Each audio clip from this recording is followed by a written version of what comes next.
அனைவருக்கும் வணக்கம். எபிசோட் 13. என்னப்பா செந்தில், பணம் புரட்டிட்டியா? அதுக்கு தானே அலைஞ்சிட்டு இருக்கேன். செந்தில், இன்னைக்கு சண்டே தானே, காலையில ஒரு 10 மணிக்கு என்னை வந்து பாரு. ஒரு பார்ட்டியை பார்த்து கேட்கலாம். நேத்தே சொல்லி வச்சிட்டேன். இன்னைக்கு கரெக்டா 10 மணிக்கு வந்து என்னைய பாருங்கன்னு சொல்லியிருக்கார். கண்டிப்பா நீ கேட்ட தொகை கிடைக்கும்னு நினைக்கிறேன் என்றார் வீராசாமி. அண்ணே, வட்டி எல்லாம் எப்படின்ன என்றார் கார்த்திக் அப்பா செந்தில். வட்டி கிட்டி எல்லாம் பத்தி நம்ம யோசிக்க கூடாது செந்தில். ஏதோ சமயத்துக்கு கிடைக்குதேன்னு நினைச்சுக்கணும். நம்மள மாதிரி ஹை கிளாஸும் இல்லாம மிடில் கிளாஸும் இல்லாம இருக்கிறவங்க தவிக்கிற தவிப்பு இப்படிதானே. இது என்ன புதுசா? இப்படிதான் வட்டிக்கு கொடுத்தே நொடிக்கிறோம். என்ன செய்யறது? அதுக்காக கல்யாணம் பண்ணிக்காம இருக்க முடியுமா? பிள்ளையே பெத்துக்காம இருந்துட முடியுமா? எல்லாமே நடந்துகிட்டே இருக்க வேண்டியதுதான். இத பத்தி எல்லாம் கவலைப்படக்கூடாது செந்தில் என்றார் வீராசாமி. சரிண்ண, 10 மணிக்கெல்லாம் கரெக்டா தாமரை குளத்துக்கு வந்துடுறேன், நீங்களும் வந்துருங்க என்று பேசி செல்லை ஆஃப் பண்ணினார்.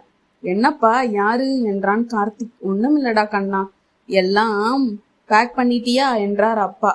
அப்பா சொல்லுங்கப்பா. வேற ஒன்னும் இல்லப்பா, கொஞ்சம் பணம் உடையா இருக்கு. இன்னும் அக்காவுக்கு 20 பவுன் நகை வழி பண்ணணும். ஒரு இடத்துல கேட்டிருக்கேன், அதான் என்றார். அப்பா கொஞ்சம் பொறுத்துக்குங்க, இப்ப வேலையில ஜாயின் பண்ணிருவேன். அடுத்த மாசம் மாசம் உங்க கைக்கு பணம் வந்துரும்பா என்றான் கார்த்திக். ஆமா ஐயா, நீ சொல்றத கேட்கும் போதே சந்தோஷமாத்தாயா இருக்கு. செய்வதான். நீ பொறுப்பான பிள்ளையா இருக்கிறதெல்லாம் நான் முன்பிறவில செஞ்ச புண்ணியம்னு நினைக்கணும். இப்ப அவசர தேவைக்கு நான் ஏற்பாடு பண்ணியிருக்கேன்டா கார்த்திக். கல்யாணத்துக்கு இன்னும் 15 நாள் தான் இருக்கு. அக்கா வந்தனா மணவரையில் உட்காரும் போது அவ கழுத்துல இருக்கணும்பா. ஏன்பா, அத்தான் வீட்டுல கேட்டாங்களா? சேச்ச, அவங்க இதுவரைக்கும் வாய திறந்து எதையுமே கேட்டதில்ல. செய்முறை சிறப்பா செஞ்சா போதும்னு சொல்லிட்டாங்க. அதுக்காக நாம நம்மளே நிலைமையை எல்லாம் சொல்லிக்கிட்டா இருக்க முடியும்? நம்மளால முடிஞ்சது 100 போட முடியாட்டி கூட ஒரு 50 பவுனாவது போட்டுத்தானே ஆகணும். அப்பதானே மதிப்பாங்க. அடுத்து பஞ்ச பாத்திரம், இன்னும் வெள்ளி சாமான்கள், பித்தளைன்னு கொஞ்சம் வாங்க வேண்டி இருக்குடா. அதான் 10 மணிக்கு வரேன்னு சொல்லியிருக்கேன் என்றார். அப்பா, வட்டிக்கா? ஆமாண்டா, வட்டி தான். வட்டி இல்லாம நமக்கு யார் கொடுப்பா? அதுவே நம்பி கொடுக்க மாட்டேங்கிறாங்க.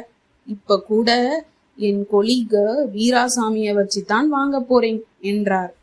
ஏன்பா என்று விரக்தியாக விழித்தான். ஆமாம்பா, நமக்குன்னு வீடு காடு தோப்புன்னு ஏதாவது இருக்கா? அதான் என்றார். தினேஷ் இது பத்தி கேட்டான்பா. எதுடா கார்த்திக்? பண விஷயமாகத்தான் கேட்டான். நான் கேட்கட்டுமாப்பா என்றான். இல்லடா கார்த்திக், ஃப்ரெண்ட்ஷிப் குள்ள வேண்டாம். கொடுக்கல் வாங்கல்னாவே ஃப்ரெண்ட்ஷிப் கட்டாயிரும். வேண்டாம், நல்ல பையன்டா.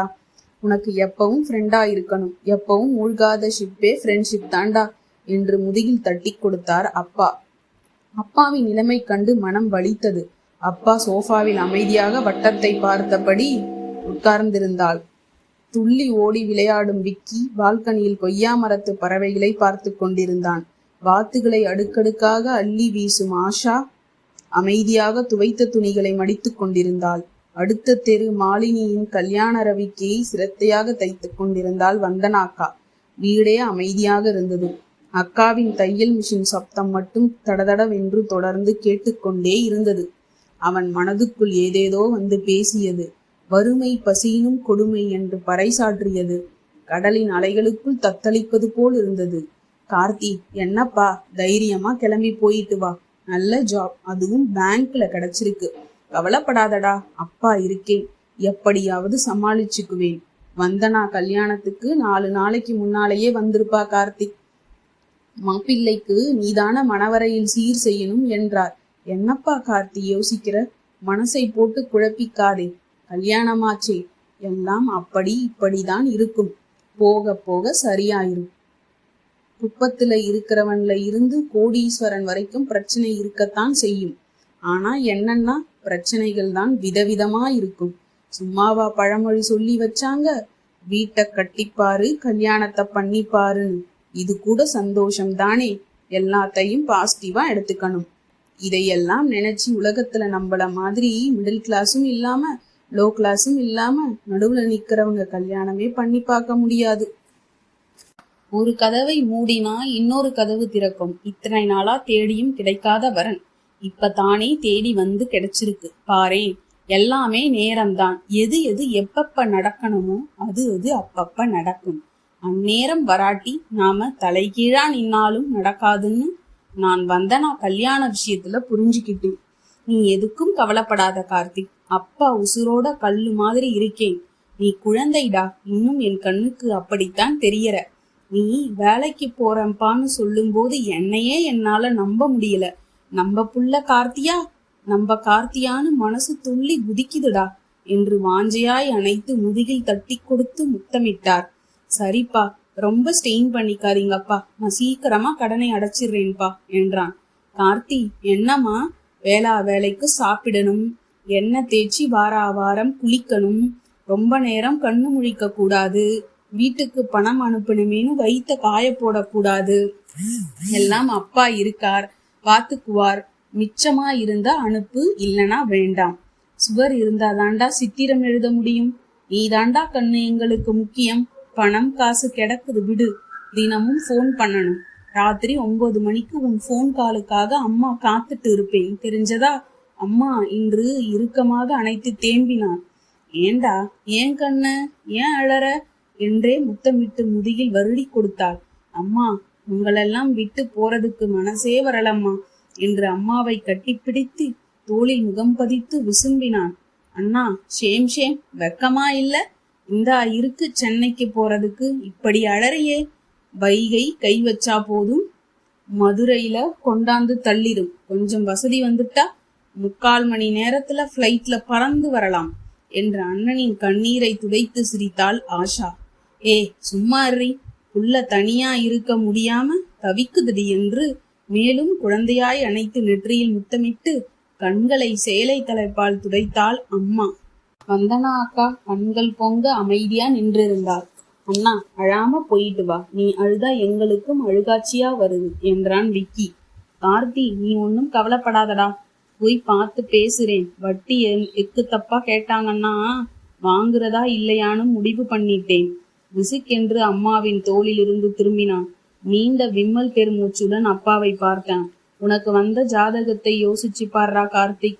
நீ மட்டும் சரிதான்னா பொண்ணு உனக்கும் ஏத்த பொண்ணு, யோசிச்சு பாரு. சரி விடு, வேளச்சேரியில நமக்கு விழுந்த 2 கிரவுண்டு நிலம் இருக்குல்ல, அதுல 1 வித்துறலாம். வித்து கல்யாண செலவை சரி கட்டிடலாம் என்றார். அம்மா விரக்தியாக பார்த்தார். ஏன் அப்படி பாக்குற? நம்ம பிள்ளைகளுக்கு தானே விக்கிறோம், நல்ல விஷயத்துக்கு தானே விக்கிறோம். கவலைப்படாத துளசி, நமக்கு நம்ம பிள்ளைங்க இருக்காங்க. இது என்ன பிசாசு, கோடி கோடியா சம்பாரிச்சு கோட்டையா கட்டி ஆளுவாங்க என்றார். அப்பா அவசரப்படாதீங்கப்பா, கொஞ்சம் டைம் கொடுங்கப்பா எனக்கு யோசிக்கிறதுக்கு. நான் இருக்கேன்னு நீங்க எனக்கு முன்னால சொல்லும் போது வெக்கமா இருக்குப்பா. அந்த வார்த்தையை இப்பதான்ப்பா உங்களுக்கு சொல்லணும், பிளீஸ்பா என்றான் கார்த்திக் கலங்கிய விழிகளுடன். கண்ணா, ஒன்னும் கவலைப்படாதடா, அப்பா இருக்கேன். சிங்கக்குட்டிடா, நான் ரொம்ப கொடுத்து வச்சுவேன். நான் ரொம்ப தவம் பண்ணிருக்கேன். அதான் அப்பாவையும் அம்மாவையும் தோல்ல சுமந்த சிரவணன் மாதிரி பிள்ளைய கந்த கடவுள் எனக்கு கொடுத்திருக்கார் என்று முதுகில் தட்டி கொடுத்தார். ஆட்டோ கூட்டிட்டு வர்றேன், ரெடியா இரு என்று கிளம்பினார் அப்பா. அப்பா, நான் இருக்கேன்பா, கவலைப்படாதீங்கப்பா என்று அப்பாவை தழுவி விசும்பினான் கார்த்திக். சரிடா கண்ணு, அழாம போயிட்டு வா, கல்யாணத்துக்கு வந்து சேரு என்றார். கார்த்தி, இதுல இட்லி கார சட்னி இருக்குடா, ராத்திரிக்கு சாப்பிடு. இந்த பிளாஸ்க்ல பால் வச்சிருக்கேன், மறக்காம குடிக்கணும். நம்ம வீட்டுல மொட்டை மாடியில தூங்குன மாதிரி அங்க எல்லாம் படுத்து தூங்க கூடாது. எல்லா இடமும் ஒரு மாதிரியா இருக்காது, காத்து கருப்புன்னு இருக்கும் என்று வெள்ளந்தியா அவனை அணைத்தவாறு முத்தமிட்டு கொஞ்சினாள். அனைவரும் கொள்ளென்று சிரித்து விட்டனர். ஏம்மா, இத்தனை நாளும் அண்ணன் வெளியூர் போகாமலா இருந்துச்சு? என்னமோ அம்மாவும் பிள்ளையும் புளிஞ்சு அழறீங்க என்றாள் ஆஷா. அது வேறடி இது வேறடி என்றாள் அம்மா. என்னது அது வேற இது வேறன்னு கிட்டு, எல்லாமே ஒண்ணுதாம்மா. அடி போடி இவளே, என்னை தேய்ச்சி குளிக்கிறதுல இருந்து மொட்டை மாடியில தூங்குற வரைக்கும் எக்ஸ்பிளைன் பண்ணிட்டு இருக்கியேமா என்று சிரித்தாள் ஆஷா. முன்னால 2 நாள் இல்ல 3 நாள்னு போயிட்டு வந்துருவான், இப்ப அப்படி வர முடியாதே, அதான் என்றாள் அம்மா. ஆட்டோ வந்தாச்சு. கார்த்திக் கிளம்பும் போது நல்ல நேரத்துல கிளம்பணும். என்ன இப்படி எல்லாரும் கண்ணை கசக்கிட்டு? இதோ இருக்கு, சென்னை போகலாம் வரலாம். விசா பாஸ்போர்ட் வாங்கி போக போறோம். சும்மா இரு துளசி, உள்ள முதலா வேலைக்கு சேர போறான், சிரிச்சுக்கிட்டே அனுப்பி வை என்ற அப்பாவுக்கு கண்கள் சிவந்து நீர் முட்டி போய் நின்றது. என்னடா கிளம்பிட்டையா என்றான் தினேஷ். ஆமா, வைகையில வர்றேன். சரி, எக்மோர் ஸ்டேஷன்ல அதே பிளாட்ஃபார்ம்ல நில்லு, நான் வந்துடுறேன். எதுக்கு தினேஷ்? நானே வந்துடுறேன்டா. இல்ல, நானே வர்றேன். நாங்க இப்ப வேற வீட்டுக்கு மாறி இருக்கோம் என்றான். சரியான நேரத்தில் பிளாட்ஃபார்மில் நின்று கொண்டிருந்தான் தினேஷ். இருவரும் 2 மாதங்களுக்கு பிறகு சந்தித்து கொண்டனர். கட்டி பிடித்து அன்பை பரிமாறிக்கொண்டனர். என்னடா தினேஷ், ஸ்டேயிங் பத்தி சொன்னேனே என்றான் கார்த்திக். இப்ப என்ன, தெருவிலையா ஸ்டே பண்ற என்றான். இல்ல, ஏதாவது ஒரு சின்ன ரூம் என்பதற்குள் வடவா உதைப்பேன். எங்க வீட்டுல தான் இருக்கணும். ஜாயின் பண்ணதுக்கு அப்புறம் ட்ரைனிங் பீரியட் இருக்கும். அப்புறமா எந்த ஊர் பிரான்ச் போடுவாங்களோ அப்ப பாத்துக்கலாம். நானும் உங்க கூட தானே இருக்க போறேன். டோன்ட் வரி என்றான். கிருத்திகா கல்யாண பொண்ணு எப்படி இருக்கா என்றான். அவளுக்கு என்ன, இப்பவே மாப்பிள்ள தினம் ஒரு டிசைன் நகையா பண்ணி போடுறார். எப்படி தங்கம் விக்கிற விலையில என்று வாய் பிளந்து சிரித்தான். மாப்பிள்ள ஜுவல்லரி தானே வச்சிருக்கார். என்ன மாடல் செய்யறாங்களோ அதுல ஃபர்ஸ்ட் மாடல் இவளுக்கு வந்துருது. ஜுவல்லரி மாடல் மாதிரி ஒரே பையன். மாமனார் மாமியாருக்கும் கிருத்திகானா ரொம்ப இஷ்டம். சரி, வந்தனா கல்யாணம் எது வரைக்கும் வந்திருக்கு என்றான் தினேஷ். ஆஷா மிஸ்டு கால் கொடுத்திருந்தார். யாரு என்றான் தினேஷ். ஆஷாதான். சேர்ந்துட்டையான்னு கேட்கிறா. இவ்வளவு நேரம் என்ன பண்ணுன? இதுக்குள்ள சொல்லி இருக்கணும்ல என்றான். பேசிட்டேன். எப்போ? இப்பதான்டா தினேஷ் என்றான். சரி, வந்தனாக்கா கல்யாணத்துக்கு பணம் அரேஞ்ச் பண்ணிட்டாரா அங்கிள்? ட்ரை பண்ணிட்டு இருக்கார். ஏன், நான் சொன்னதை நீ அங்கிள் கிட்ட சொல்லலையா? சொன்னேன். ஃப்ரெண்ட்ஷிப்புக்குள்ள கசப்பு வந்துடும், என்னைக்குமே மூழ்காத ஃப்ரெண்ட்ஷிப் தான்னு சொல்லிட்டார். சரி, எப்பனாலும் ரெடியா இருக்கு, வாங்கிக்கலாம் என்றான் தினேஷ். வேளச்சேரி நல்ல இடமா தினேஷ்? இப்பெல்லாம் வேளச்சேரி கிரவுண்டு விலை எகிரி போயிட்டது. எல்லாம் ஐடி வந்ததுக்கு அப்புறம்தான். எதுக்கு கேக்குற கார்த்திக்?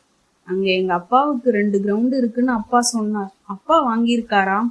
எப்படி, மதுரையில இருந்துட்டு சென்னையில என்றான். போன வருஷம் லாட்ல விழுந்தது. அதுல ஒரு கிரவுண்டு சேல் பண்ணலாம்னு பிளான் பண்ணிருக்கார். அவசரப்பட வேண்டாம்னு சொல்லு என்றான் தினேஷ். அடுத்த எபிசோட் நாளைக்கு பார்க்கலாமா?